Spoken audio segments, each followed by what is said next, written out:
Okay, this is just a really quick video for S9 users, just to kind of let them know that today there's another firmware release for the Lumix S9, and you can see here, so today is April 14th, 2025,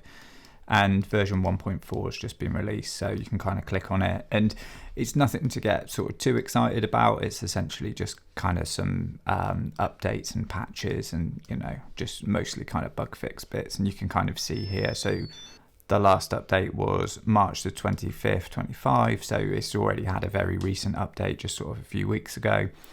And then April 14th, one of them is actually a sort of a patch of the other firmware. So you can see number one, fixed an issue where some settings reverted to their default values after updating to firmware version 1.3. So obviously there's not much you can do if you've already updated, but you know, for anybody that hasn't already updated, that's going to be beneficial, as you're not going to lose some of your settings.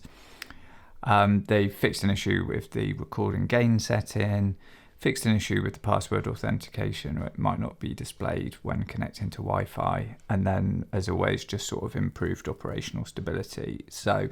you know, you may or may not have even noticed some of these things, you know, like this one, like I say, if you've already upgraded to version 1.3 already, it's not really going to do anything because you kind of lost that and obviously changed it and reset it already. So because that version, you know, that update was sort of a few weeks ago, so sort of any issues you've encountered here, you've more than likely sort of resolved on your side anyway. But yeah, it's worth kind of always grabbing this latest one, and then, you know, you've just got all the latest sort of improvements and updates. And this one definitely was worth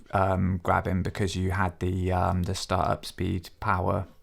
improvement there, which, you know, it seemed like it was quite noticeable. So it's definitely worth just jumping on, grabbing the latest version. I'll leave a link in the description, and yeah, hopefully that's helped. And I'll leave a link to a video that kind of shows you how you can kind of do these firmware updates if you're new to them and you sort of don't know how to do them. And if you want to see more kind of Lumix tutorials and bits and pieces like that, I'll link the Lumix playlist that I've got on this channel, which has got, you know, over 100 kind of Lumix tutorials that you can kind of follow along with, which apply to most of the Lumix cameras.